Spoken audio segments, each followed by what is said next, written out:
Yo, Atlas speaking and welcome to part 9 of What If I Was Reincarnated into Naruto as the blind shinobi of the main branch Hyuga clan. Let the tale begin. Chapter 228 Madara vs Juryoku continues. After Ino promptly informed Shikaku of the dire and unexpected turn of events, he was utterly shocked and momentarily stunned, unsure of how to respond or devise an effective countermeasure. To address this unprecedented crisis, Shikaku quickly notified all battlefields the grave situation, disseminating critical information and instructing them to exercise extreme caution and heightened vigilance. As both the Hokage and Raikage were en route to the battlefield, they were completely oblivious to the drastic turn of events that had unfolded in their absence. However, as soon as they arrive on the scene, they too would promptly receive the news and be briefed on the latest developments. Meanwhile, almost all the battlefields had been successfully stabilized, as the remaining enemies had been significantly diminished, consisting of only a small contingent of white Zetsus, while the vast majority of the Edo Tensei had been completely sealed away, neutralizing the threat they once posed. While numerous events were unfolding elsewhere, Madara and Juryoku were fully immersed in their intense battle, oblivious to the world around them, as if they were the sole inhabitants of planet. Their focus was solely concentrated on the fight, rendering them incapable of contemplating anything else beyond the immediate exchange of blows. Madara summoned the formidable Wood Release, Wood Dragon technique, conjuring a colossal wooden dragon that threatened to engulf Juryoku. Undaunted, Juryoku retaliated with equal ferocity, employing the Gale Release, multiple slash technique, which enveloped his sword in a radiant white aura. With his blade aglow, Juryoku aimed with incredible velocity, unleashing a flurry of slashes upon the incoming behemoth wooden dragon, striking it multiple times with unyielding precision. From a third-person perspective, after Juryoku concluded his formidable assault, the wooden dragon stood battered, its massive body now etched with dense white lines, a testament to numerous sword slashes inflicted by Juryoku's lightning-fast strikes. The wooden dragon was unable to withstand the attack unleashed by Juryoku and was destroyed seconds. Madara, upon witnessing Juryoku's true strength, was shocked but accepted the drag destruction as a matter of course. "You are very good. You are definitely on the same level as Hashirama. You truly are a worthy opponent, so I will face you as one," said Madara, his face showing genuine respect for Juryoku's strength. After Madara finished speaking, he clapped his hands, and 25 identical wooden clones separate from his body. These wooden clones immediately manifested full-body Susanoo. When Onako and Gaara arrived and saw the 25 nearly 100-meter-tall Susanoo from a distance, they realized one thing: Madara didn't need anyone else, he alone could decimate the entire Al Shinobi forces.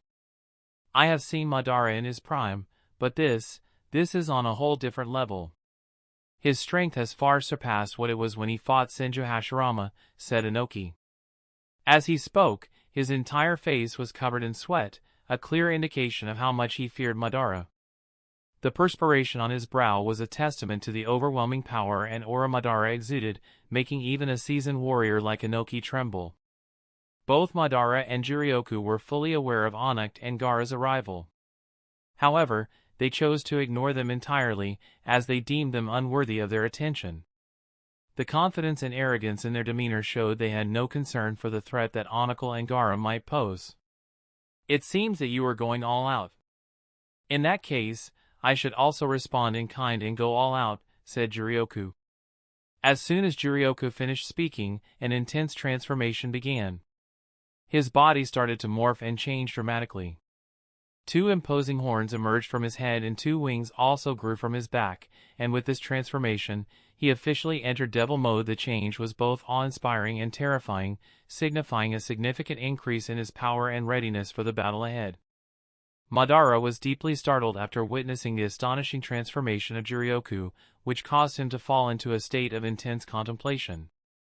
At first glance, it appeared as if Juryoku had employed Sage Mode, a technique Madara was familiar with. However, Madara was puzzled as he couldn't think of any sacred place that might have taught Juryoku this Sage Mode. Unable to contain his burgeoning curiosity, Madara voiced his question: "I have never heard of any such transformation occurring within Sage Mode. Where did you learn this Sage Mode?" Juryoku, unperturbed and willing to share, responded, I initially learned the fundamentals of Sage Mode from Lady Katsuyu. After mastering the basics, I modified it according to my own will, ultimately creating an entirely new system known as Devil Mode. Juryoku spoke confidently, knowing that no one but him could harness this technique. Even if Madara were to understand the workings of Devil Mode, he would be powerless against it, for Juryoku possessed immense confidence in his own strength. Madara, recognizing the similarity, remarked, just like Hashirama, who also developed his own unique version of Sage Mode. The tone of his voice reflected a growing admiration for Juryoku's ingenuity and power. Juryoku gave a slight nod, and behind him appeared 10 massive black holes, each one swirling ominously with a dark and mysterious energy.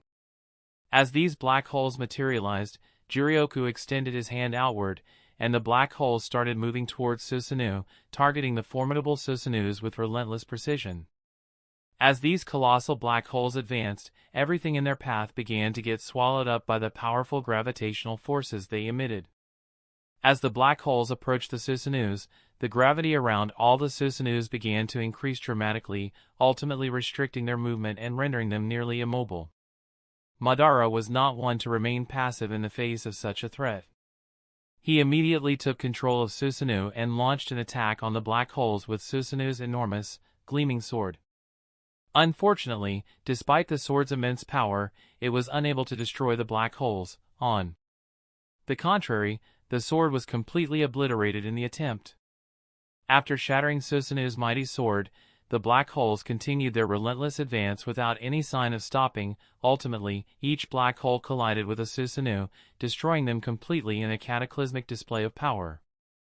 First, they dismantled Susanoo's formidable defenses as if they were made of fragile paper, and then, due to the constant and inescapable suction of the black holes, Madara's wooden clones were also drawn inside and ultimately annihilated. In one devastating and unstoppable motion, all 10 Susanuos were completely destroyed, leaving nothing but destruction in their wake. Chapter 229 Edo Tensei released. Madara was acutely aware that his Susanuos were utterly outmatched by the formidable black holes, so he promptly ordered his remaining clones to assume control of the Susanuos and execute a swift retreat from the area, desperately attempting to evade the devastating grasp of the black hole. However, Juryoku was in no mood to indulge Madara's desires, so he too sprang into action. With a powerful beat of his dark black wings, he accelerated to an astonishing velocity, rapidly closing the distance between himself and his adversary. In the blink of an eye, Juryoku materialized in front of a Susanoo's face, precisely where Madara's wooden clone was positioned. With a swift and deadly motion, Juryoku unleashed a slashing attack, invoking the fearsome gravity slash technique, and a torrent of pitch-black sword energy erupted from the trajectory of Juryoku's sword swing. The sword energy effortlessly tore through the robust defense of the Susanoo's head, cutting Madara's wooden clone in half with unyielding precision and instantaneous force. Juryoku didn't stop there. With unwavering determination, he proceeded to move on to another Susanoo's in a similar manner, unleashing a swift and deadly assault that killed Madara's wooden clone and ultimately culminated in the complete destruction of the Susanoo's, rendering it utterly inoperable.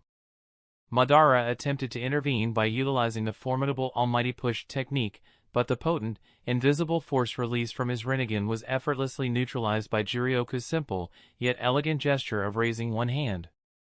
With a mere, subtle outward motion of his hand, Juryoku effectively cancelled out the force of Almighty Push, rendering it utterly ineffective. Clearly, Juryoku had also expertly manipulated gravity to counteract the technique, showcasing his mastery over the fundamental forces of nature. In a remarkably brief period, Juryoku destroyed 5 Susanuos with ease, demonstrating his overwhelming power and efficiency. Meanwhile, as Juryoku was systematically dismantling these Susanuos, he simultaneously controlled the black holes to launch a coordinated attack on other Susanuos. As the black holes drew near, the affected Susanuos became immobilized, as if stuck in a quagmire, unable to move or escape the impending destruction. Ultimately, these black holes wreaked havoc, destroying another 10 Susanuos and leaving only Madara remaining, isolated and vulnerable. Currently, Susanoo stands as Madara's most formidable and powerful move, yet he is utterly unable to conceive of ways to defeat Juryoku, who has consistently outmaneuvered him. Juryoku afforded Madara no opportunity to utilize any other lives or retaliate, instead leveraging his extraordinary speed, which far surpassed the speed of light, to instantly materialize in front of Madara and deliver a precise, punctual strike to his face. The force of the blow sent Madara flying backward, and a large, visible dent appeared on his face, a testament to the intensity of the impact. Fortunately, Madara's current body existed as an Edo Tensei reincarnation, a circumstance that saved him from certain death, as Juryoku's punch would have otherwise proven fatal. "Damn it!" Madara shouted loudly, his voice echoing through the air, as he sat up from his utterly disgraced and humiliated state, his pride wounded, and punched the ground with immense force in sheer frustration. Madara was currently unable to do anything to counter Juryoku's overwhelming power now due to his debilitating weakness, which left him feeling helpless and vulnerable. "My current strength is exceedingly low, barely a fraction of its former glory. I'm unable to utilize all the moves of the Rinnegan, my most potent technique, right now. I urgently need to resurrect myself, to regain my former power, as soon as possible," Madara thought, his mind racing with desperation and concern. Meanwhile, his face, which had been severely injured, was recovering at an astonishingly rapid pace, and soon became completely healed, as if the injury had never occurred.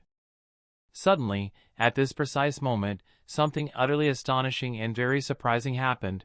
Madara's entire body was enveloped in a brilliant, radiant white light, which seemed to emanate an otherworldly energy. Moreover, not only was his body covered in this mesmerizing white light, but also the bodies of all the persons in Edo Tensei who were sealed. This brilliant white light emerged because the Edo Tensei was finally lifted, and the ninjas were now completely liberated from their forced servitude. Almost all the sane and rational ninjas were utterly overjoyed and ecstatic to be freed from the shackles of the Edo Tensei, as no one desires to be forcibly resurrected by someone and become their mere puppet or tool, stripped of their autonomy and free will. In the dark and damp basement of Kabuto's hideout, Itachi stood resolutely before the defeated Kabuto. Kabuto, now rendered motionless like a statue, was a testament to Itachi's overwhelming power and strategic prowess. One of Itachi's eyes had turned a stark white, a haunting reminder of the severe side effects of using the forbidden technique, Izanami. Itachi had deployed this powerful jutsu to force Kabuto to cancel the formidable Edo Tensei, a technique that resurrected the dead. Sasuke, observing the scene with a mix of curiosity and confusion, finally broke the silence. "If you consider Juryoku your enemy," he asked, his voice tinged with bewilderment, "why didn't you use Izanami on him?" His question hung in the air, reflecting the complexities of their battle strategies and the mysterious choices made by his elder brother. Itachi replied very calmly, "At first, I considered Juryoku an enemy of Konoha after he destroyed a considerable part of the village and killed Danzo, marking him as a threat. But later, as I slowly learned about his motives and the reasons behind his actions, and especially his bond with the Inoshikacho, I came to believe he would never harm Konoha. From that day onwards, I no longer considered him an enemy. Additionally, in this entire world, only he has the strength and capability to stop the Akatsuki's plans. Now, with the real Uchiha Madara resurrected, if not for Juryoku, the disaster caused by Madara would have been even greater." Sasuke, no longer a kid, also understood the impact of Juryoku's presence on the battlefield, so he didn't refute Itachi in the slightest. At this moment, Itachi was covered in white light, indicating he was being freed from his Edo Tensei. As he was leaving, Itachi expressed his true feelings towards Sasuke, showing how much he loved his younger brother. Finally, before dissipating, he said, "Remember not to collide with Juryoku." Sasuke, with eyes filled with tears, nodded in response. Chapter 230 Madara escapes. Everyone who was finally liberated from the shackles of the Edo Tensei was overwhelmed with joy and relief, and it wasn't just the freed individuals who felt this way.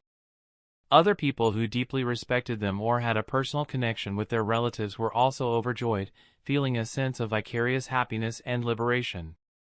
Moreover, even those who weren't related to the freed individuals in any way, whether by blood, bond, or acquaintance, couldn't help but feel an uncontainable sense of happiness and celebration, as no one desires to face an opponent who possesses the formidable advantage of partial immortality and an endless, limitless supply of chakra, making them a nearly invincible force on the battlefield. Before returning to the Pure Land, Dankado went to meet Tsunade, and after having a brief and heartfelt conversation with her, he departed for the Pure Land. Sasuke watched as Itachi disappeared before his eyes, finally freed from the Edo Tensei. His eyes welled up with tears as he beheld the scene. After Itachi vanished completely, Sasuke's eyes and face returned to their calm and composed state. Recalling his steadfast goal to destroy Konoha, Sasuke departed from the location without hesitation, intent on resurrecting Orochimaru. It appears that the caster of the Edo Tensei has either perished or has intentionally lifted the technique, Juryoku stated, his face a picture of calmness. When Onako and Gaara gazed upon Madara, enveloped in a radiant white light, and realized that this luminescence signified the cancellation of the Edo Tensei ninjutsu, they were instantly overcome with joy. However, their joy was short-lived, as Madara formed a hand seal and reversed the cancellation of the Edo Tensei, thereby preventing his return to the Pure Land and allowing him to remain in the world. As a consequence, the white light enveloping him vanished completely, and everything reverted to its previous state. Onako and Gaara were incredulous at this turn of events. However, Juryoku, who had foreseen that Madara would ultimately succeed in remaining in the world, remained utterly composed. It appears that my ability to reverse the cancellation of the Edo Tensei and forcibly sustain my presence in this world does not come as a surprise to you? Madara inquired, his voice characterized by an unsettling calmness and a hint of curiosity. Why would I be surprised, considering you've lived for nearly a century before passing away? One wouldn't be astonished if you've mastered all the forbidden jutsu from various villages, Juryoku remarked, his tone suggesting a sense of inevitability, as if stating a self-evident truth. When Madara heard Juryoku's statement, his face was filled with surprise, and he was utterly petrified. No one, except for Black Zetsu, White Zetsu, and Obito, knew that he had lived for so long. How do you know this? Madara asked, his voice tense. He was racking his brain, trying to figure out who might have betrayed his secret. I just know, Juryoku replied very plainly. Madara realized that Juryoku was not going to reveal his source, so he refrained from asking further. After fighting with Juryoku for such a long time, Madara understood that he was no match for Juryoku until he could harness the power of the Sage of Six Paths. Therefore, he was left with only one option, to retreat from the battle, get resurrected, obtain the Ten Tails, and finally gain the power of the Sage of Six Paths. Madara is a very decisive person, so without wasting any time, he acted on his thoughts. Understanding the gravity of the situation and determined to take immediate action, Madara used Almighty Push at its maximum power. This was the strongest level he could muster at that moment, and he directed the powerful attack towards Juryoku. Despite the immense force behind Almighty Push, Juryoku remained unaffected by the direct impact. However, the sheer power of the technique rendered him unable to move. As a result of the attack, the entire area was enveloped in a thick cloud of dust, obscuring vision. Seizing this opportunity, Madara employed the body flicker technique to make a swift escape from the area. Although Madara managed to move a considerable distance using the body flicker technique, he was still within the detection range of Juryoku's observation haki. This ability allowed Juryoku to sense Madara's presence despite the distance. However, Juryoku's primary objective was not to pursue Madara but to prevent him from embarking on a killing spree. He aimed to avoid a large number of casualties among the allied shinobi forces, and thus, he decided against following Madara. After Madara left, Juryoku emerged from his devil mode and returned to his normal state. He was panting slightly. It wasn't because he was exhausted, but the intensity of the battle had been overwhelming. Juryoku needed to rest and recover his strength to be at his peak, as he anticipated facing many more challenging battles in the future. Furthermore, the upcoming confrontations were expected to be even fiercer and more demanding than the one he had just endured. Seeking a place to rest, Juryoku found a large stone that was big enough for him to sit on and catch his breath. Onokul and Gaara, observing Juryoku emerge from his formidable devil mode and take a seat on a nearby rock, immediately understood that Madara had departed from the battlefield. They knew that if Madara were still present, Juryoku wouldn't be taking a moment to rest. Recognizing the significance of the situation, both of them promptly approached and stood in front of Juryoku. Gaara, with a concerned expression, asked, "Are you all right?" Juryoku responded calmly, "Yeah, I am absolutely fine. I just need to rest for a few moments." Gaara and Inoki found this to be a reasonable explanation. After all, the intensity of the battle they had just witnessed was immense. Juryoku, unlike Madara, did not possess the advantages of the Edo Tensei form, which grants unlimited stamina and boundless chakra. The toll of such a fierce confrontation was evident, and they understood that Juryoku needed time to recuperate. Chapter 231 Juryoku becomes hero. "Very well, rest here. We'll leave you undisturbed," Gaara said. Juryoku responded with a subtle nod, and then Onokul and Gaara quietly took their leave, allowing Juryoku to rest without interruption or disturbance. Following their departure, Onokul and Gaara proceeded to the designated gathering point of the allied shinobi forces, where their comrades were already congregated. "Third Tsuchikage, I request that you share the details of Uchiha Madara's defeat with the assembly," Gaara said to Inoki. "I think not, Kazekage. As the commander of our forces, it is your prerogative to announce this triumph to the assembly," Inoki said, his expression softened by a gentle smile. Gaara, not wanting to appear hypocritical, nodded and stepped forward onto the high platform, more accurately, a large piece of stone. He began to speak. "All of you must have seen and felt the immense power of Uchiha Madara. He left because Juryoku had the strength to fight him. As you stand here, you must have felt the tremors of their battle. Now that the tremors have ceased, you are undoubtedly eager to know who won. Some of you might have already guessed from the expressions on my face and that of the third Tsuchikage." Gaara paused, and anticipation spread through the crowd, smiles starting to appear on their faces. Gaara continued, "Yes, you guessed right. It was Juryoku who won the battle, and Uchiha Madara had no option but to run away in disgrace. Juryoku's strength and determination were simply unmatched, and he outmaneuvered Madara at every turn."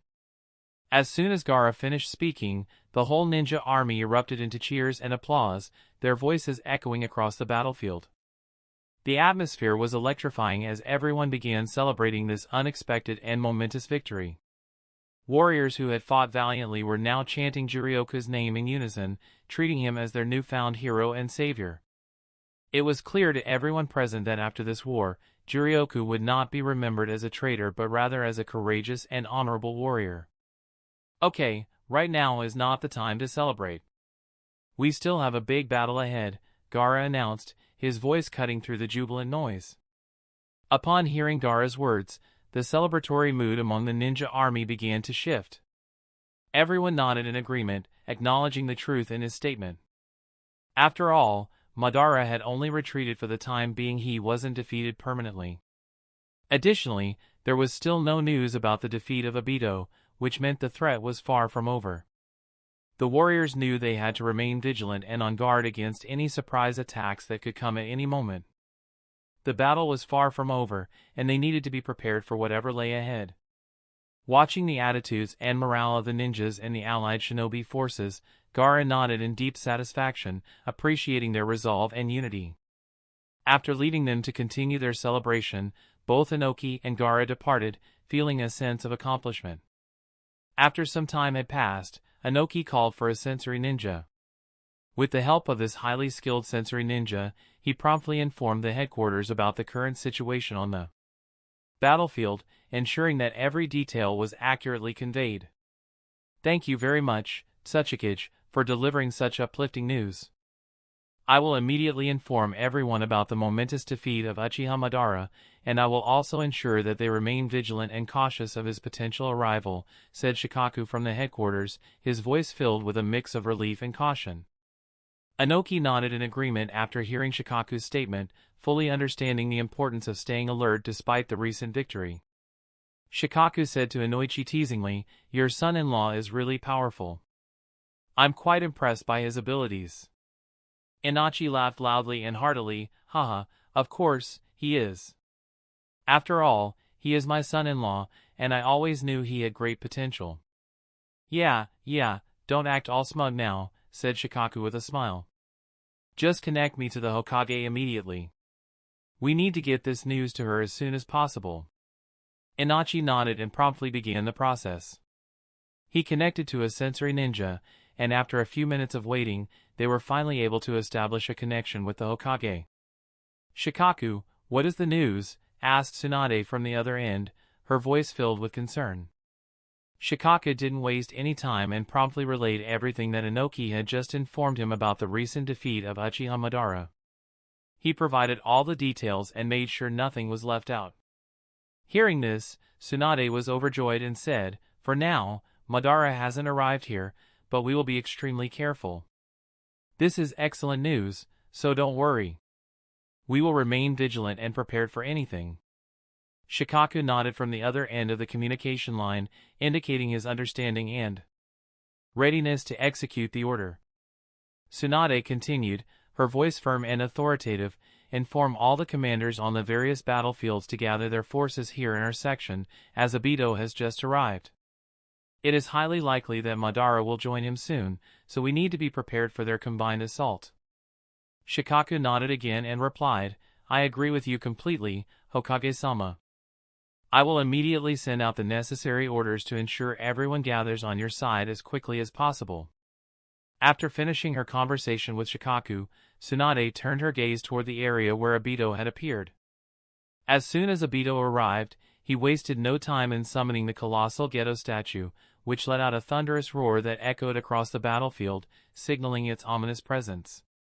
Realizing the gravity of the situation, Tsunade quickly assembled with Reikage, Kakashi, Guy, and Naruto. They stood ready, prepared to face the formidable Gedo statue and the menacing figure of Obito, who was positioned directly in front of the monstrous statue. The group knew that the upcoming battle would be one of the toughest they had ever faced, but they were determined to confront the threat head-on and protect their comrades. Obito, instead of fighting or speaking harshly, didn't even look at them. He simply threw both of the Sage of Six Paths tools into the mouth of the Gedo statue, which swallowed them. Kakashi, observing the situation, asked, "If I am not mistaken, these are the Sage of Six Paths tools, right?" Reikage answered Kakashi's question, "Yes, these are the legendary Sage of Six Paths tools, and they contain the sealed Ginkaku and Kinkaku." Realizing the implication, Reikage suddenly looked horrified and exclaimed, "Both Ginkaku and Kinkaku have the Nine Tails chakra within them. He's trying to feed the Gedo statue the Nine Tails chakra, which will revive the Ten Tails." Chapter 232 Obito vs Team Tsunade. Tsunade nodded in agreement with the Reikage, her expression equally solemn. "You are absolutely right," she said. "He is attempting to resurrect the Ten Tails, but we will not permit such a catastrophe to occur." Tsunade's gaze swept towards Kakashi, Guy, and Naruto, her eyes burning with urgency. "We must thwart the Gedo statue's transformation into the mighty Ten Tails," she declared, her voice laced with a sense of gravity. In unison, the trio nodded, their faces set with unwavering resolve, their jaws clenched in determination. They knew that if the Ten Tails were to manifest, its unfathomable power would render their quest to vanquish Obito and Madara nearly insurmountable. At this moment, the Gedo statue also began to exhibit ominous signs of transformation, as it started roaring in excruciating agony, its voice echoing through the air, and its body parts slowly began to morph into the colossal structure of the Ten Tails, its limbs stretching and contorting in ways that defied human anatomy. The energy released was so immense that the surrounding stones, some of which were as large as boulders, started floating in the air, suspended by the sheer force of the statue's power.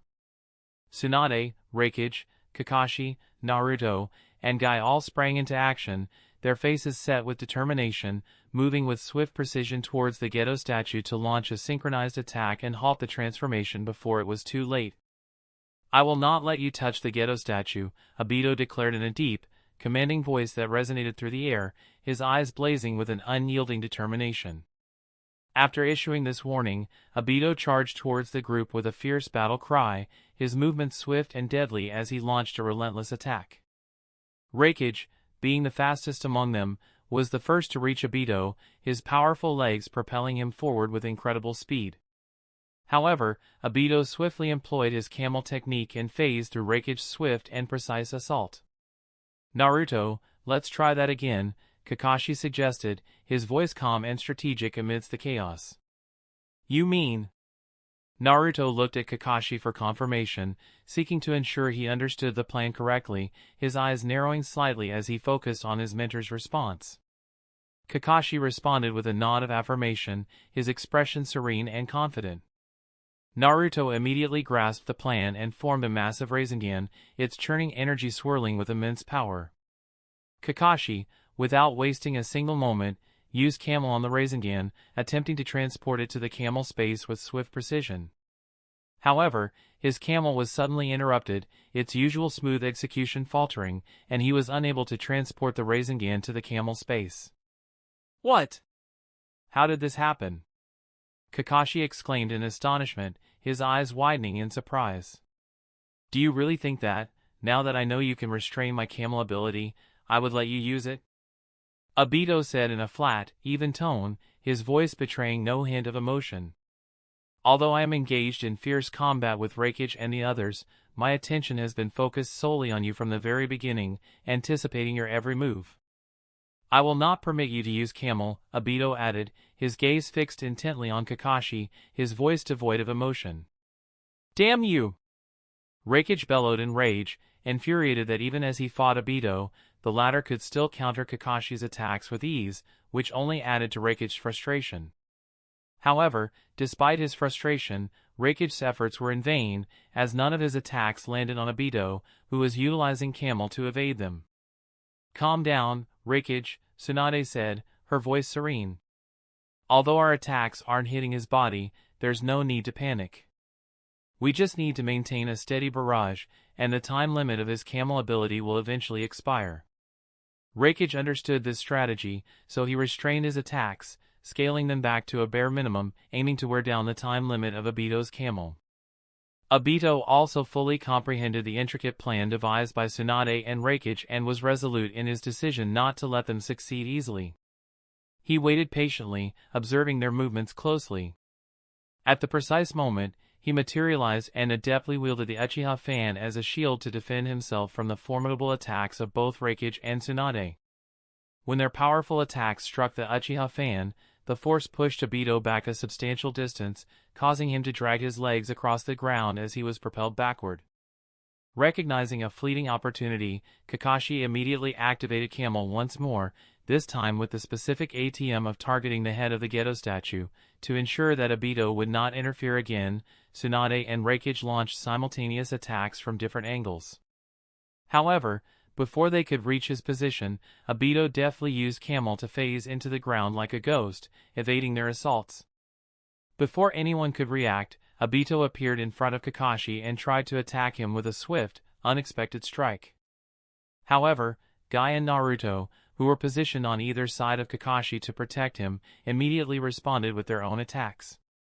Guy launched a powerful kick while Naruto unleashed a Rasengan. Yet again, Obito used his camel ability to phase through their attacks, making himself intangible. Although Obito failed to land a direct hit on Kakashi, his goal was still achieved. His sudden appearance and attempted attack disrupted Kakashi's concentration, causing him to lose focus and interrupting his use of the camel technique at a crucial moment. After the initial clashes, the intense battle between Obito and the formidable team of Tsunade, Reikage, Kakashi, Naruto, and Guy began in earnest. Despite utilizing his full strength and advanced techniques, Obito struggled to maintain his ground against these 5 highly skilled shinobi. Unlike Uchiha Madara, Obito was finding it exceedingly difficult to counter their combined might and strategic prowess. However, Obito had one significant advantage: he managed to protect the Gedo statue, which was in the critical process of transforming into the Ten Tails. This transformation was pivotal to his plan, as once the Gedo statue fully evolved into the Ten Tails, Obito would acquire an overwhelming amount of strength, far surpassing that of his current form. This power boost would be sufficient to obliterate all his opponents and secure his victory. Amidst the fierce battle, after several minutes of intense combat, a crucial event occurred on the battlefield. This unexpected development significantly impacted the ongoing clash, altering the dynamics of the fight between Obito and his formidable adversaries. Chapter 233 Tobi's and Jiraiya's arrival. The thing that forced Tsunade and the others to stop was a colossal, imposing wooden statue with hundreds of arms attacking the ninja army with relentless ferocity. This wooden statue was Tobi's Kanzeon Lotus King Jutsu, a technique of immense power and complexity.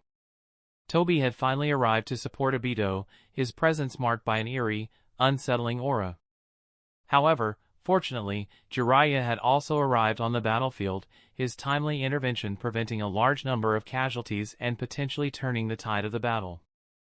Jiraiya summoned Gamabunta, the mighty Toad summon, and with their combined efforts, they were able to hold off against Tobi's jutsu, but they were struggling to keep up with its sheer scale and intensity. Jiraiya needed to enter Sage Mode if he wanted to overpower Tobi's ninjutsu and gain the upper hand. Upon seeing Tobi utilize Wood Release, Tsunade's eyes widened in surprise as she exclaimed, "He's using Wood Release." Then, she turned to Obito in shock, her voice laced with a mix of confusion and concern, and asked, "You're the only one capable of using Wood Release, so how is it possible for someone else on your side to wield it? Have you somehow shared your secret or created a new user?" Obito responded with a hint of disdain in his voice, his expression unreadable. "Do you think I'd be foolish enough to reveal that to you? You'll never know the truth." Meanwhile, Reincarnated observed the intense battle between Jiraiya and Tobi, his eyes narrowing as he assessed the situation, and said to Tsunade, "Hokage, it seems Jiraiya is struggling against that individual. His movements are slowing, and his chakra levels are dropping. You should go support him immediately. We can handle Uchiha Obito here, but Jiraiya needs your expertise to counter that person's unique abilities." Tsunade nodded in agreement with Reincarnated's statement, her expression determined, and promptly departed to support Jiraiya, her speed and agility allowing her to cover the distance quickly. Obito chose not to intervene or hinder Tsunade's departure, reasoning that one less opponent would mean less pressure for him and potentially give him an advantage in the battle. Tsunade arrived at the scene where Jiraiya was engaged in intense combat with Tobi, the air thick with tension and the sound of clashing jutsu. Upon seeing Tsunade's arrival, Jiraiya's face lit up with relief, his eyes gleaming with gratitude. "Thank goodness you're here," he exclaimed, his voice laced with exhaustion. "I was struggling to keep up with this masked individual, who calls himself Tobi. His abilities are unlike anything I've seen before." Tsunade nodded after hearing Jiraiya's words, her eyes narrowing as she assessed the situation, and inquired, "What would you like me to do?" Jiraiya replied, his voice filled with a sense of urgency, "Can you and Gamabunta hold off Tobi for now? I need to enter Sage Mode, and once I achieve that, it should be easier to defeat him.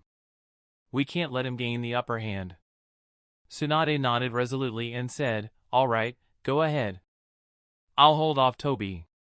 With Tsunade's confirmation, Jiraiya promptly summoned two great sages, Fukasaku and Shima, and, with their assistance, began the intricate process of entering Sage Mode.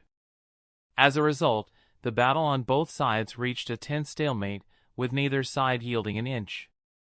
Reincarnated, along with Naruto and the others, was unable to gain a decisive advantage over Obito, and they were powerless to stop the ominous transformation of the Gedo statue, which loomed ominously in the background. Meanwhile, Tsunade, with her immense physical strength and medical expertise, managed to hold her ground against Tobi, aided by the mighty Gamabunta, but neither side could claim the upper hand in the fierce and evenly matched battle. The stalemate was finally broken when Jiraiya successfully entered Sage Mode, his face taking on characteristics reminiscent of a frog. As soon as he did, Jiraiya, along with Fukasaku and Shima, employed the powerful ninjutsu Sage Art, Gomen, unleashing a burst of sage energy that shook the battlefield. A massive wave of oil, propelled by the fierce wind and ignited, surged towards the colossal wooden figure created by Tobi, its flames engulfing the surrounding area. In response, Tobi swiftly employed the ninjutsu All is Suffering, his eyes gleaming with intensity. The five faces on the headband of the enormous wooden statue opened their mouths in unison, unleashing a devastating barrage of all five basic natures of ninjutsu: fire, lightning, earth, water, and wind.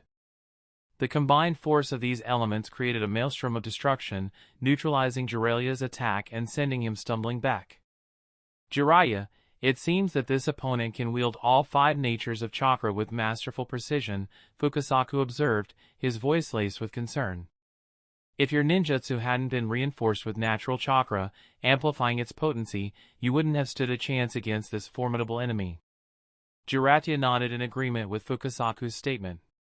Without wasting any time, he moved forward and used the Sage Art, Ultra Big Ball Rasengan. A massive Rasengan formed in Jiraiya's hand, and he advanced toward the large wooden structure.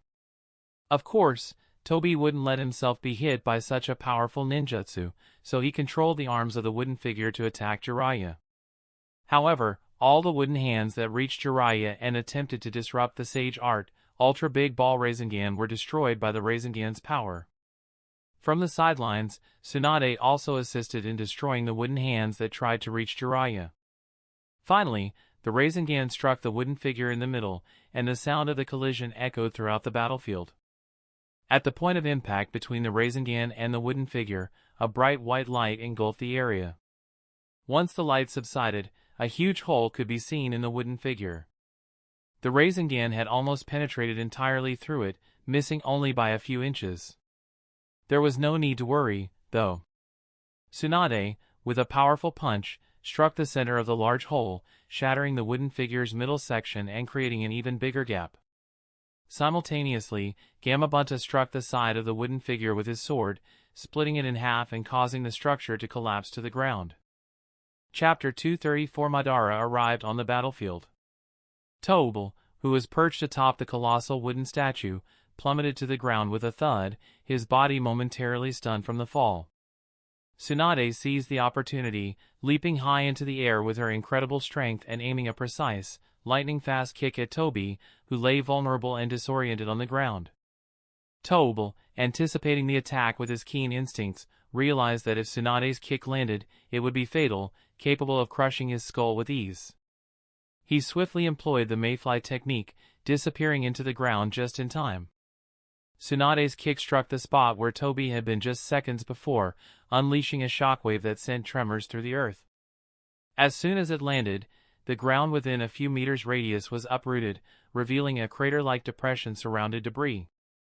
Toby emerged from the ground about 50 meters away from Tsunade's current position, his eyes wide with fear. Upon witnessing the destructive power of her kick, he felt an overwhelming sense of relief that he had escaped in time, his heart still racing from the close call. Had he not, he would have been crushed into a paste and killed instantly, his body reduced to a mere memory. Jiraiya, still in sage mode, immediately sensed Toby's location, his heightened senses tracking the subtlest changes in the environment. He alerted Tsunade, pointing towards Toby with a swift gesture. "Look, he's over there," his voice low and urgent. Tsunade immediately turned in the direction Jiraiya pointed, her senses on high alert. Just as she was about to move, Jiraiya's urgent shout of "Stop!" froze her in her tracks. "What happened?" Tsunade demanded, her voice tense as she turned her sharp gaze towards Jiraiya. "Someone very powerful is approaching from above," Jiraiya replied, his voice low and serious as he pointed towards the sky, his expression grim. At that moment, other sensory ninjas, spread out across the battlefield, also detected the powerful presence descending from above. Their eyes widened in alarm, and they quickly shouted warnings to everyone around them. "Alert! An attacker is coming from above!" The air was thick with tension, but before anyone could react, a massive Susanoo came hurtling down from the sky. It crashed into the ground with tremendous force, sending shockwaves through the earth and raising a vast cloud of dust that momentarily obscured everything from view. As the dust finally began to settle, the ninjas stood frozen in a mixture of awe and horror. The sheer size of the Susanoo was overwhelming, it dwarfed everything around it. They had never seen such a colossal entity before, not even the Gedo statue could compare to this behemoth. Among the stunned ninjas, a few with exceptionally keen eyes spotted the figure of Madara Uchiha. "Look, someone is up there," exclaimed one of the shinobi, his voice tinged with a mix of awe and fear.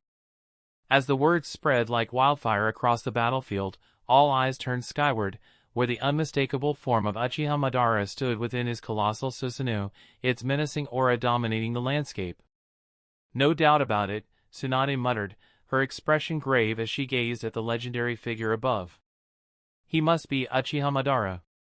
Jiraiya, standing beside her, nodded in agreement.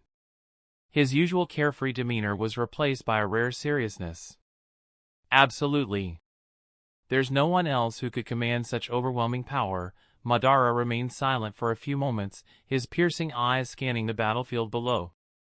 He took in the chaotic scene, his gaze sweeping over the devastated terrain, the countless fallen shinobi, and the ongoing transformation of the Gedo statue. He also noted Obito, locked in fierce combat with the Raikage and several other elite ninjas. "It seems you're encountering some difficulty," Madara finally spoke, his deep voice carrying effortlessly across the battlefield as he directed his attention towards Obito. The arrival of Madara had an immediate and profound impact.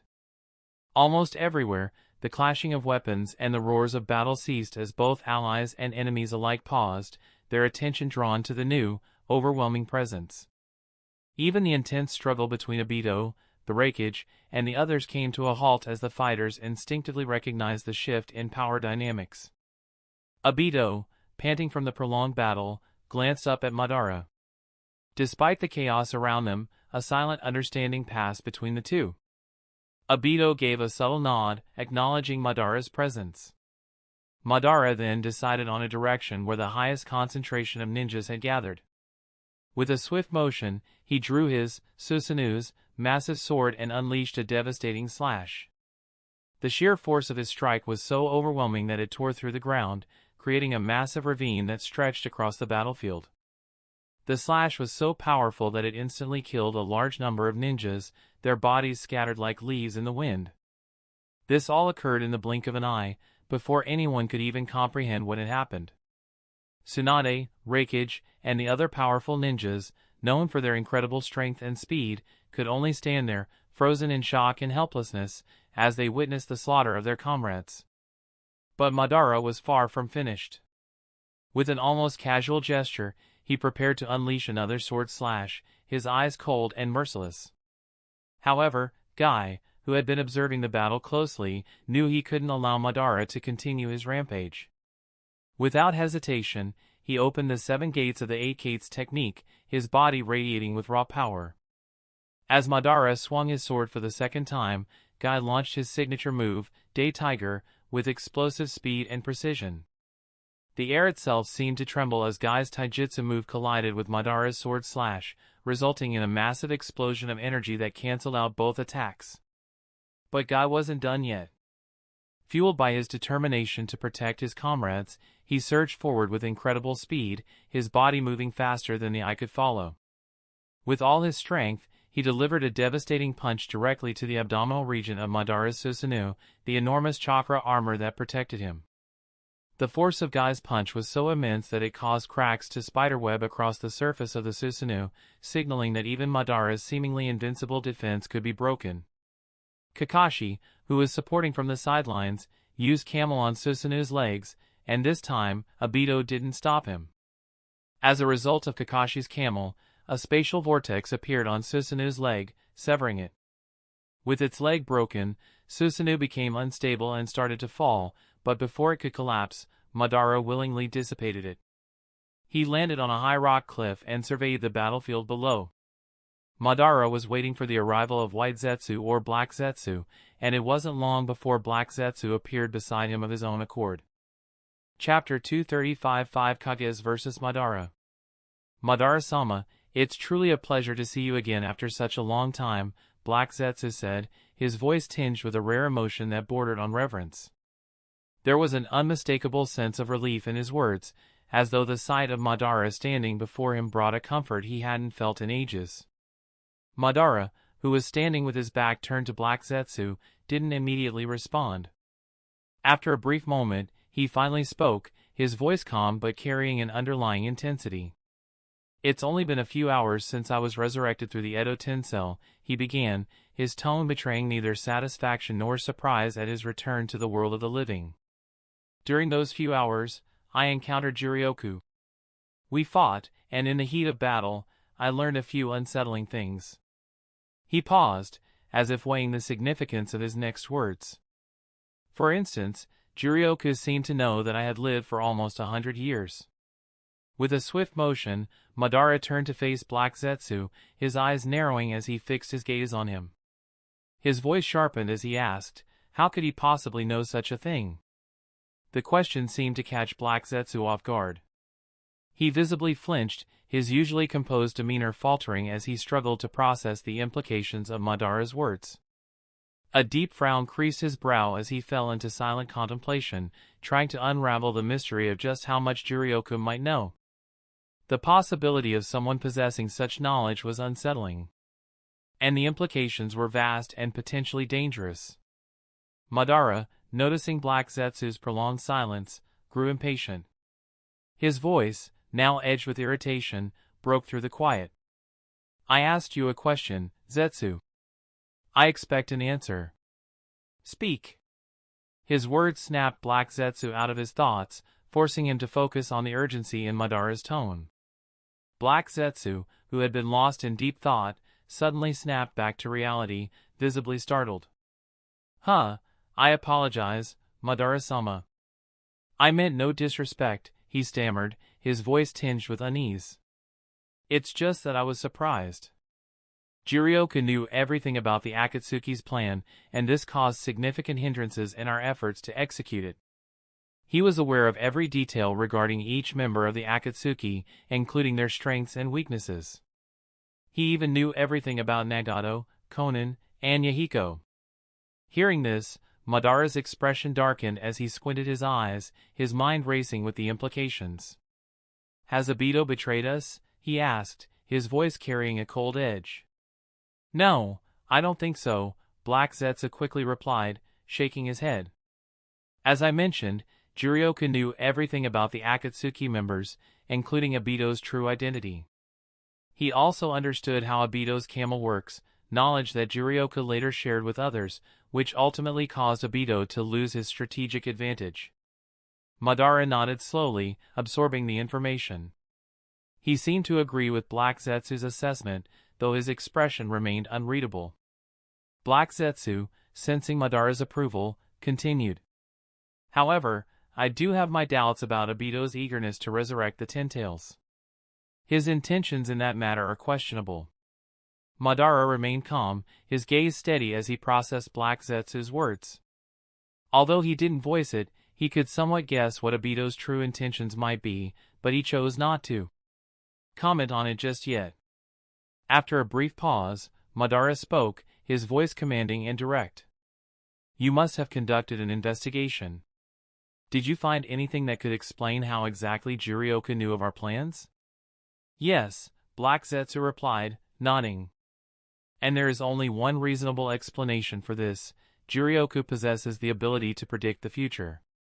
Although during battle, he can only see a few seconds ahead, no one knows the full extent of how his abilities work.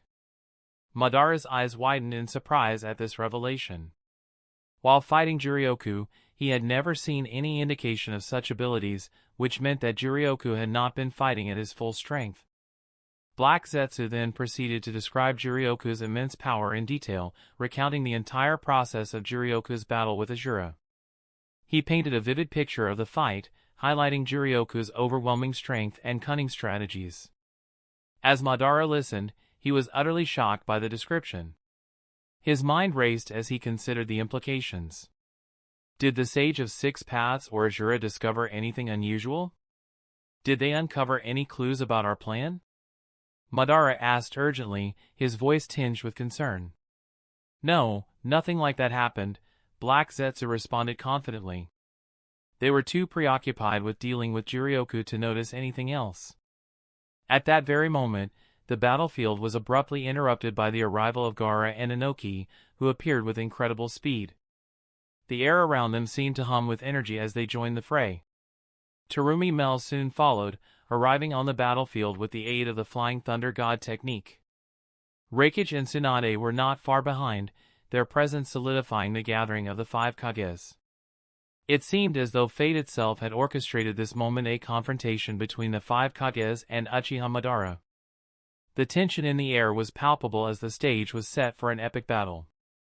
Finally, the long-anticipated clash between Uchiha Madara and the Five Kages was about to begin. On the other side of the battlefield, Obito found himself facing Kakashi and Naruto. With the Kages preoccupied with Madara, Obito now had to contend with less pressure, though the stakes were still incredibly high. Guy, who had fought valiantly alongside Kakashi and Naruto, was no longer in the fray, as Kakashi had sent him to rest. The exertion of opening the 7 gates had taken a significant toll on Guy, rendering him unable to continue. Meanwhile, Jiraiya was also taking a much-needed rest, having expended a great deal of strength while fighting Tobal. Despite his fatigue, Jiraiya remained vigilant, keeping a close eye on Tobi to ensure he stayed in check. As the battle between the Five Kages and Madara commenced, Tsunade and Reincarnated launched a powerful joint attack. Both of them aimed devastating punches directly at Madara. But before their fists could connect, a half-body Susanoo materialized around Madara, enveloping him in its protective armor. Their punches landed with tremendous force on the outer armor of Susanoo, causing cracks to spiderweb across its surface. Tsunade and Reincarnated were taken aback by the resilience of Susanoo's defense. They knew full well the sheer power behind their attacks, and yet, Madara's Susanoo had withstood them with only minor damage. This realization sent a wave of surprise through them, as they understood that they were facing an opponent unlike any they had encountered before. The battle had only just begun, and already the Five Kages were acutely aware that defeating Uchiha Madara would be no easy feat. Chapter 236 Kages Feints. Madara quickly responded to the powerful attacks from Tsunade and Reincarnated. With a swift motion, the arms of his Susanoo moved, delivering powerful punches that sent both Tsunade and Reincarnated hurtling backward. They were dragged across the battlefield by the sheer force of the impact, leaving deep gouges in the ground where they skidded. Inoki, who had been observing the battle closely from the sidelines, saw his opportunity the moment Tsunade and Reincarnated were pushed away from Madara's Susanoo.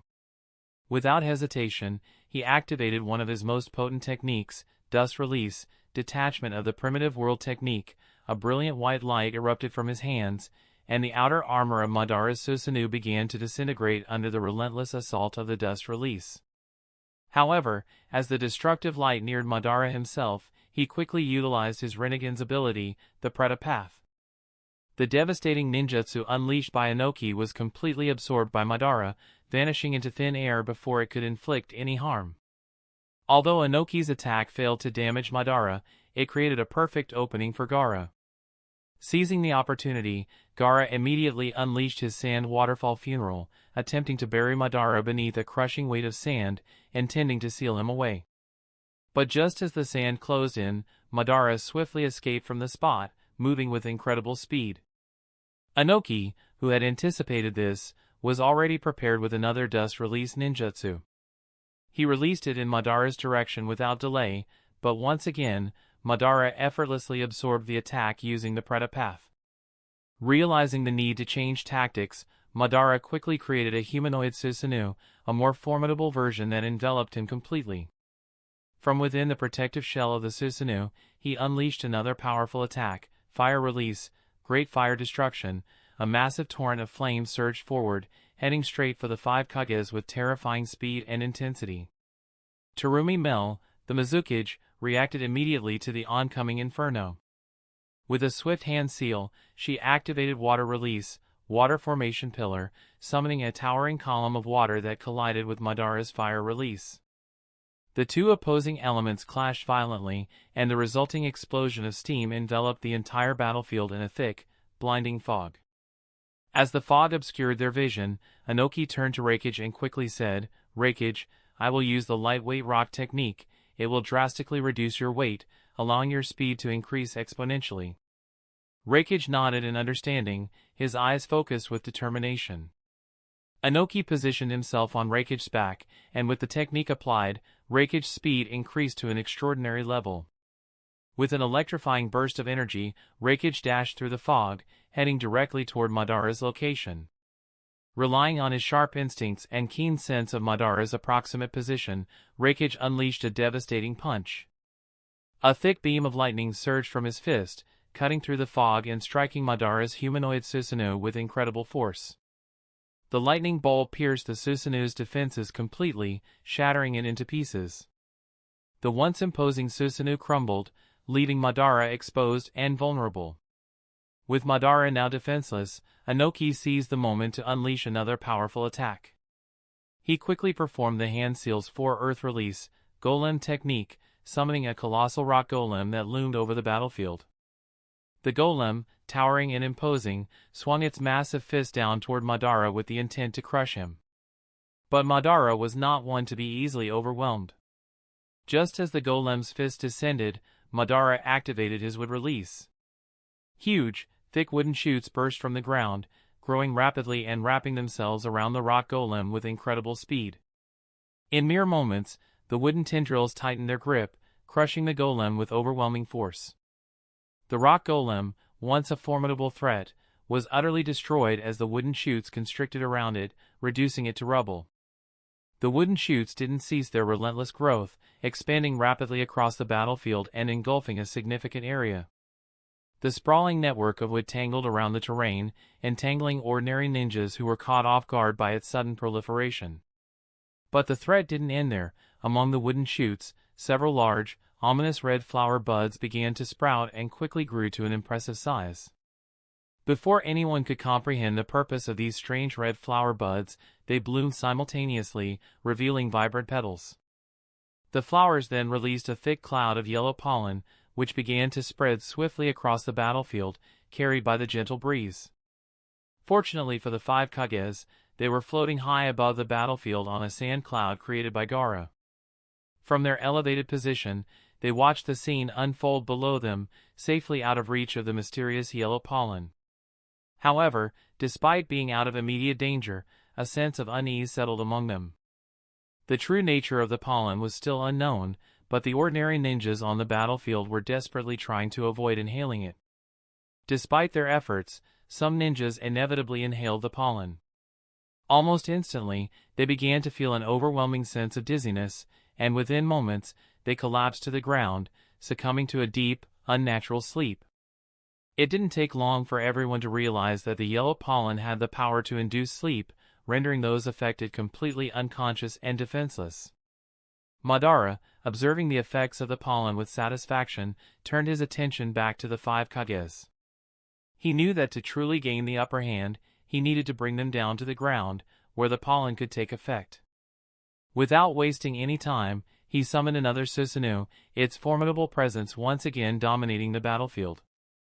In the hand of Susanoo, Madara created multiple Yasaka Magatama spinning, shuriken-like projectiles imbued with destructive power.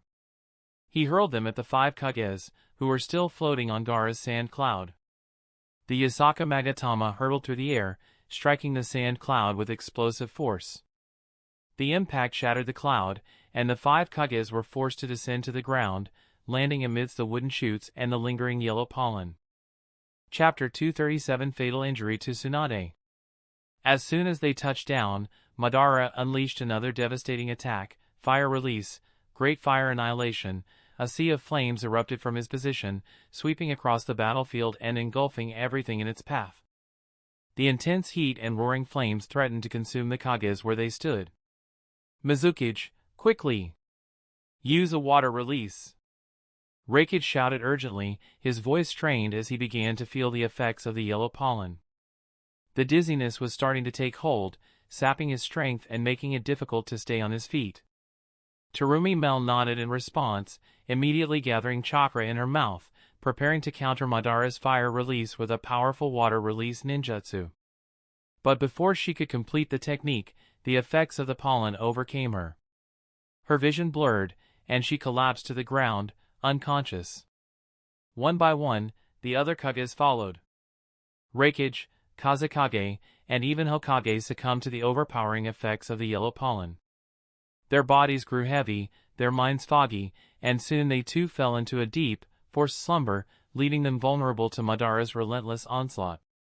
Inoki, the last of the Kages still conscious, felt his strength waning as the dizziness began to overpower him. He stumbled, his vision dimming as he too was on the verge of losing consciousness. But just as he was about to succumb, his eyes caught sight of a small stone lying on the ground, a stone that reminded him of the teachings of the first Tsuchikage, the stone will of IWA ninjas. The memory of those teachings reignited a spark of determination within him. Drawing upon every ounce of his willpower, Inoki forced himself to stand. His body trembled with the effort, but he refused to give in. With a fierce resolve, he activated his dust release and unleashed a powerful wave of destruction. The beam of light tore through the battlefield, slicing through the wooden chutes that had ensnared the Kages and clearing the air of the oppressive yellow pollen. As the wooden chutes crumbled to dust and the pollen dispersed, the Kages who had fainted began to str slowly. They regained consciousness and stood back up, their eyes filled with renewed determination. They had narrowly escaped Madara's trap, but the battle was far from over. Inoki, not wasting a moment, kept his focus on Madara. With a steely gaze, he redirected his dust release toward Madara, aiming to strike him down before he could launch another attack. Madara, seeing the beam of destruction heading his way, had no choice but to retreat from the protective shell of his Susanoo. The moment he abandoned it, the Susanoo was obliterated by Inoki's dust release, disintegrating into nothingness. The battlefield, now cleared of the choking pollen and towering wooden chutes, was once again the stage for a fierce confrontation. The five Kages, now fully aware of the formidable power they faced, steeled themselves for the next round. Madara had proven to be a nearly unstoppable force, but with Inoki's quick thinking and the collective strength of the Kages, they still had a chance to turn the tide of the battle. Sharp and unforgiving, reflected the contempt in his voice as he spoke. "You are all very weak," he declared, his tone dripping with scorn. "In this world, there are only a few who can stand against me in battle. Until today, I believed that Hashirama was the only one capable of challenging me. But today, I have discovered another Juryoku, someone who can fight me toe-to-toe. But as for you, you are not even worthy." Tsunade stepped forward, her eyes blazing with determination. She met Madara's gaze without flinching, and with great confidence in her voice, she responded, "I am Tsunade, the descendant of the first Hokage. You're right, I am far from being as powerful as my grandfather. And yes, I am a woman, but not a weak one. I am a powerful woman." With those words, Tsunade activated her most powerful technique, Ninja Art Creation Rebirth Strength of 100 technique. The markings on her forehead spread across her body as she gathered immense chakra. Without hesitation, she launched herself towards Madara, her fists poised to deliver a devastating punch. In response, Madara quickly summoned a ribcage Susanoo, its skeletal structure forming a protective barrier around him. Tsunade's punch collided with the Susanoo with tremendous force, and the impact was immediate. Cracks began to spiderweb across the front of the Susanoo, a testament to Tsunade's overwhelming strength. But the assault didn't end there. The other Kages, not content to merely stand by and watch, launched their own coordinated attacks from different angles. Reincarnated, moving with blinding speed, delivered a powerful punch to the Susanoo from behind.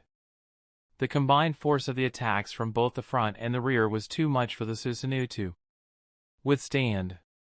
With a loud crack, the ribcage Susanoo shattered into pieces, leaving Madara momentarily defenseless. Seizing the opportunity, Gaara immediately sprang into action. He formed intricate hand seals and activated a sealing technique, summoning a massive sand pyramid that engulfed Madara. The sand closed around him, forming a tight, impenetrable structure designed to trap and seal him away. The five Kages stood in tense silence, their eyes fixed intently on the sand pyramid. They watched for any sign of movement, waiting to confirm that Madara had been sealed away for good. As the moments passed without any disturbance, a cautious sense of relief began to settle among them. It seemed that they had succeeded in their mission.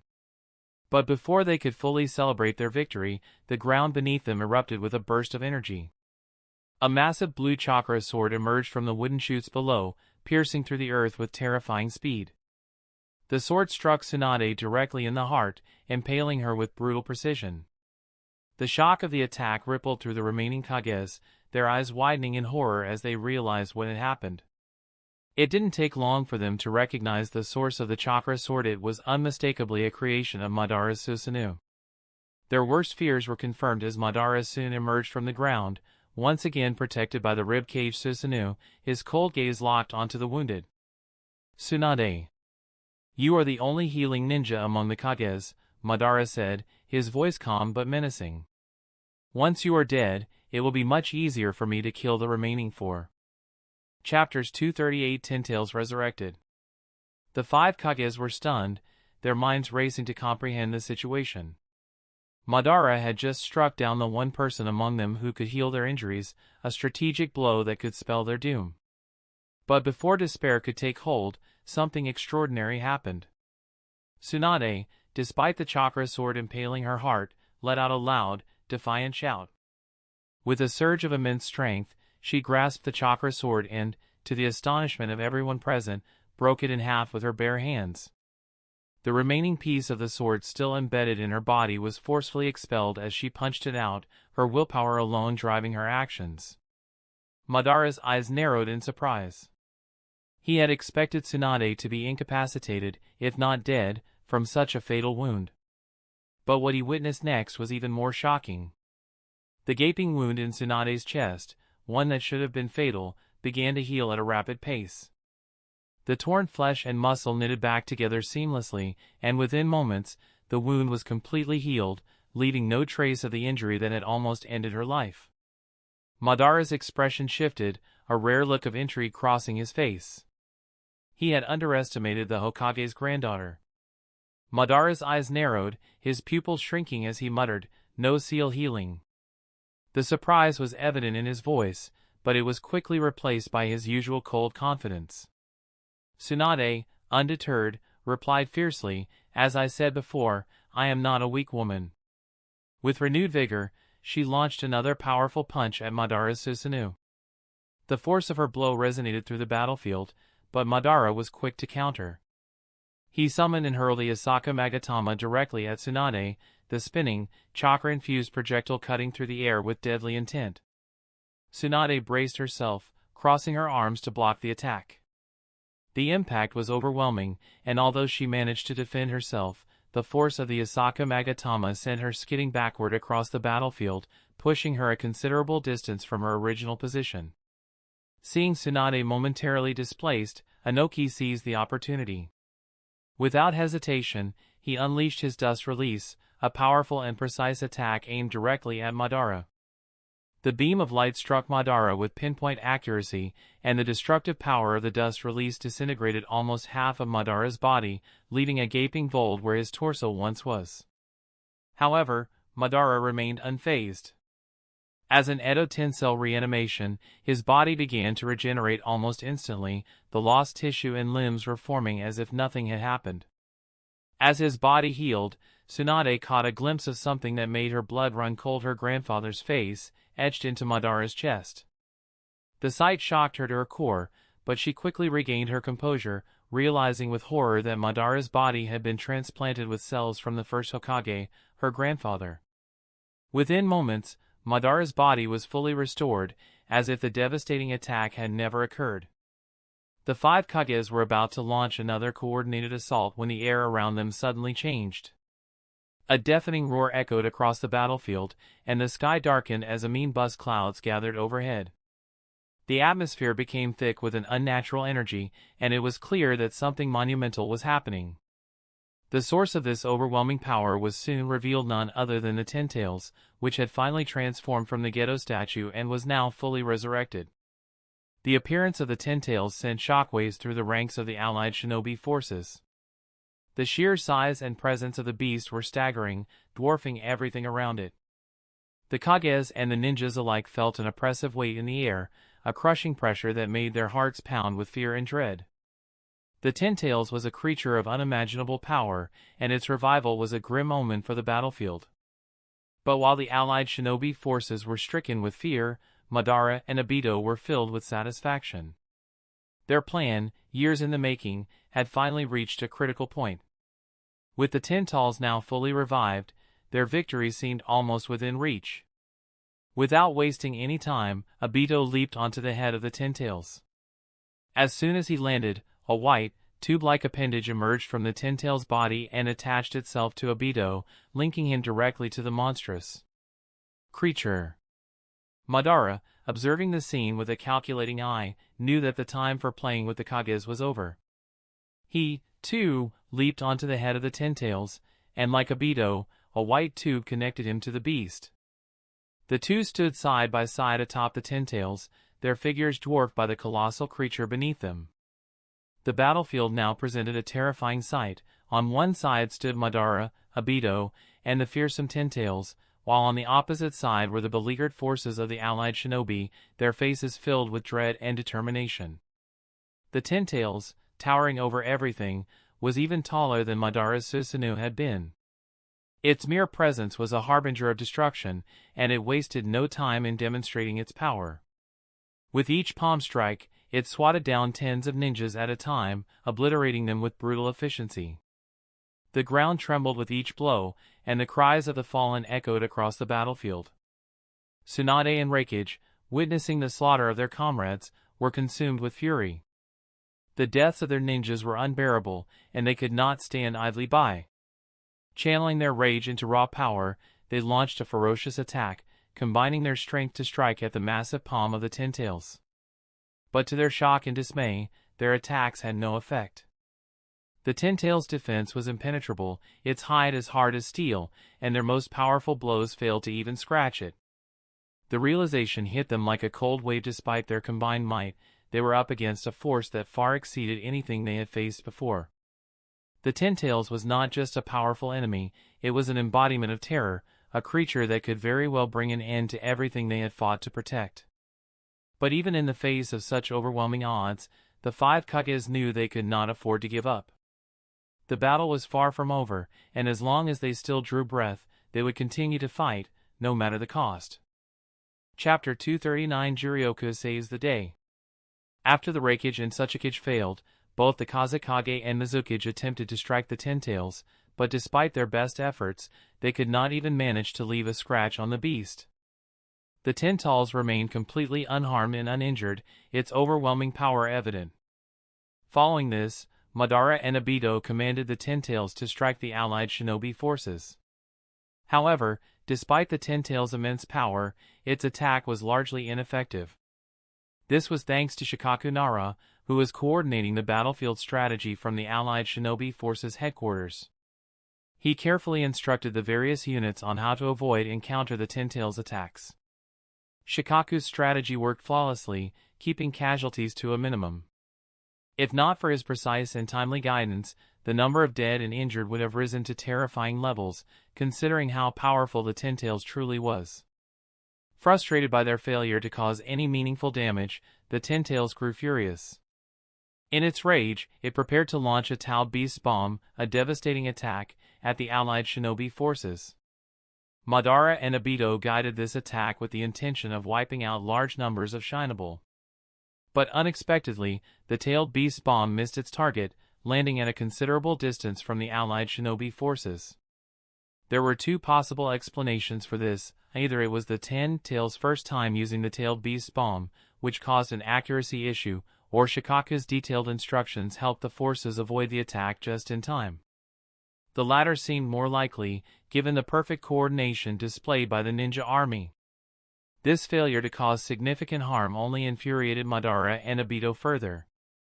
They grew increasingly annoyed by the flawless coordination of the allied shinobi forces, which was all due to the strategic planning and instructions from headquarters. It felt to them as though they were wielding an immensely powerful weapon, but couldn't even crush what they saw as insignificant enemies, like ants. Determined to shift the tide of battle, Madara and Obito decided that the next step should be to eliminate the allied shinobi forces' headquarters, which was the source of their strategic advantage. If they could take out the command center, the army's coordination would fall apart. Without delay, they had the Ten-Tails prepare another massive Tailed Beast Bomb. As the attack gathered power in the creature's mouth, everyone in the vicinity could sense the enormous danger it posed. Once fully charged, the Ten-Tails aimed at the allied shinobi forces' headquarters and released the Tailed Beast Bomb. At first, the shinobi on the battlefield were confused, as it appeared that the bomb had been fired into the air rather than directly at them.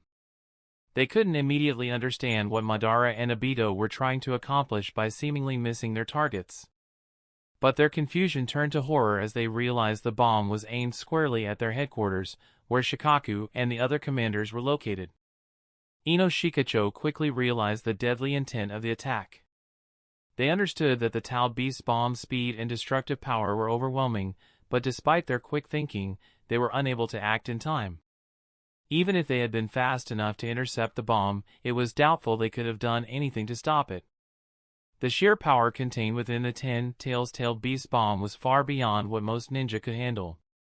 It was clear that once the bomb reached its target, it would result in catastrophic destruction. Both Shikamaru and Ino had red eyes as they fought to hold back their tears. They knew that once the tailed beast bomb hit the headquarters, their fathers, who were stationed there, would certainly die. Meanwhile, inside the headquarters, the commanders were fully aware of what was about to happen. But all of them remained calm, knowing there was no escape. They decided to continue their duties without hesitation. Even though I won't get to see my daughter get married, I'm happy knowing she'll be the wife of someone like Juryoku, said Inoichi with a peaceful smile on his face. Shikaku grinned. I feel blessed to have lived long enough to see my son outdo me in strength.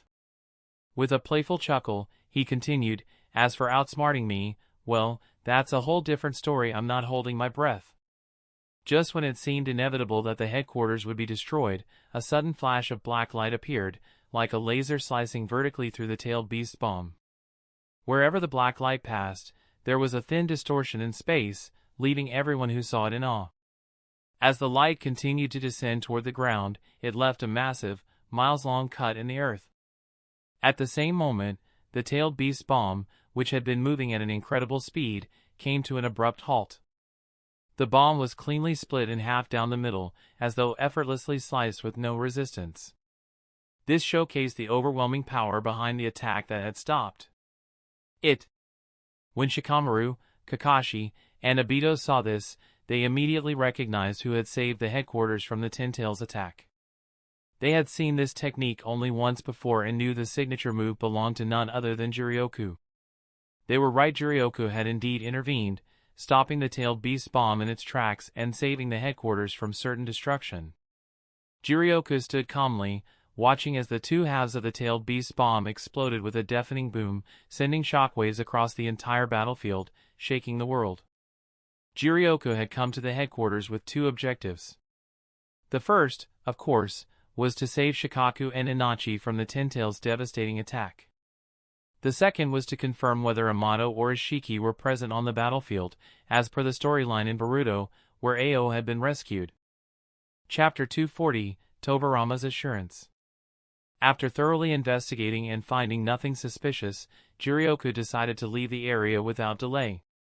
His attention now turned to the battlefield. As he made his way there, two majestic wings appeared on his back, allowing him to soar swiftly toward the conflict that awaited him. It seems someone has halted the attack, said Madara, his voice low and his expression serious. His piercing eyes narrowed, as though already knowing who was responsible. And there's only one person I can think of with the ability to pull something like that off. Obito nodded in agreement, sharing Madara's suspicion. Yes, it must be Juryoku who stopped the Ten Tails attack, he said confidently. Obito spoke from experience. He had once been on the receiving end of Juryoku's deadly dimension/technique, a skill that only Juryoku could master. Having faced it firsthand, Obito had no doubt that the person who intervened and disrupted their plans could be none other than Juryoku. Understanding that Juryoku was now defending the headquarters, both Madara and Obito quickly reassessed their strategy. They abandoned their initial plan to attack the headquarters, realizing that with Juryoku in play, it would be futile. Instead, they decided to focus their attention on the allied shinobi forces, intent on obliterating the army as quickly and efficiently as possible before Juryoku could intervene further. Without hesitation, the Ten Tails now under their command began charging another attack. Its massive form trembled with power as it prepared to unleash a devastating tailed beast bomb. Moments later, the monstrous sphere of destructive energy was launched directly at the heart of the allied shinobi forces, where the majority of their forces were gathered in a desperate defense. As the tailed beast's bomb hurtled toward them, the shinobi skilled in earth release techniques quickly took action. Those proficient in this art, understanding the dire threat, rushed forward and combined their powers to create a series of massive earth walls, hoping to block or at least slow down the attack. But despite their best efforts and the magnitude of their combined earth release, their defenses crumbled under the overwhelming force of the bomb. The attack continued its deadly course, unimpeded by the barriers they had painstakingly constructed. Panic and despair began to spread among the ranks of the allied shinobi forces as they realized they had no way of stopping the approaching destruction. Many of them prepared for the worst, certain that their end was imminent. Just as despair set in, and it seemed they wouldn't be able to stop the attack, a man covered in yellow light appeared in front of them. Naruto smiled, realizing that the newcomer was none other than his father, the fourth Hokage. The man who had appeared was indeed the fourth Hokage, Minato Namikaze. In a flash, Minato wasted no time in acting. Drawing upon his immense speed and skill, he immediately used his signature technique, Flying Thunder God, second stage. In an instant, he teleported the massive-tailed beast bomb far away from the battlefield, removing the imminent threat and saving process. Countless lives in the shinobi on the ground, who had moments earlier braced for their destruction, were left in stunned silence. They couldn't believe they had been saved in the nick of time, and by none other than the legendary fourth Hokage himself. Relief washed over the ranks as they caught their breath, realizing they had narrowly escaped certain death. But the battle was far from over. As Minato's timely intervention bought them a brief reprieve, reinforcements began arriving on the battlefield. Sasuke Uchiha, accompanied by an unlikely group of powerful allies, made his entrance. Alongside him were the first Hokage, Hashirama Senju, the second Hokage, Tobirama Senju, and the third Hokage, Hiruzen Sarutobi. Additionally, Orochimaru, the once villainous Sannin, now stood with them, along with other members of Sasuke's team Taka. As soon as the first, second, third, and fourth Hokages appeared on the battlefield, the entire crowd was both shocked and uneasy. The surprise came from seeing legendary figures from the past, while their uneasiness stemmed from the fact that all four Hokages had been resurrected using the forbidden Edo Tensei technique. This technique allows the dead to be revived, but often under the control of the person who performed the summoning. As a result, the onlookers were unsure whether the Hokages were free to act on their own or being manipulated like puppets by an unseen enemy. Tension grew as no one could predict the intentions of these once powerful leaders. However, their fears began to subside when the fourth Hokage, Minato Namikaze, intervened and helped neutralize a massive threat, demonstrating actions aligned with protecting the people rather than attacking them. This led many to question if the Hokages were, in fact, here to help rather than harm. Their doubts were fully put to rest when Tobirama Senju, the second Hokage, addressed everyone directly, saying, "Do not worry, we are not being controlled by anyone." His authoritative tone and the clarity of his words reassured the crowd that the resurrected Hokages retained their free will and were not under the influence of the Edo Tensei caster. Upon hearing Tobirama's words, a collective sense of relief washed over the crowd. What had once been a scene filled with fear and uncertainty shifted to cautious optimism, as everyone realized that these legendary figures had returned not as foes, but as allies. Chapter 241 For Red Yang Formation. The arrival of the Kages did not go unnoticed by either Madara or Obito. As they appeared on the battlefield, both men immediately became aware of their presence. Upon seeing the Kages, especially Hashirama, Obito's face grew stern and tense. He knew that the situation was about to become far more difficult for him. The combined power of the Kages would not be easy to handle, and Obito was fully aware of the challenges that lay ahead. His expression reflected his growing anxiety as he prepared himself mentally for the upcoming battle. However, this was not the case for Madara. Unlike Obito, who saw the Kage's arrival as a serious problem, Madara was utterly thrilled, particularly by the presence of his old rival, Hashirama. The moment he saw Hashirama, his excitement was palpable. It had been far too long since he had faced him, and the idea of fighting Hashirama once again filled Madara with a sense of eagerness that bordered on childlike joy. He was so excited that he immediately severed his connection with the Ten-Tails, showing just how much he longed for this confrontation. Without hesitation, he leaped onto a stone cliff that overlooked the battlefield, positioning himself beside Obito. "Hashirama, let's fight!" Madara called out, his voice brimming with enthusiasm. The excitement was clear on his face, his eyes alight with the thrill of battle. His expression could easily be compared to that of a child who had just laid eyes on their favorite toy after a long time. He could barely contain his eagerness, and it was obvious to everyone present that this was the moment he had been waiting for. Hashirama, however, remained focused on the larger threat at hand. Pointing a finger toward Madara, he calmly responded, "Madara, I'll deal with you later. For now, I have something more important to do." His words were direct, dismissing Madara's challenge entirely, as though he didn't consider it to be a priority in the heat of the moment. Hashirama's focus was clearly elsewhere, and he had no interest in fighting Madara right then.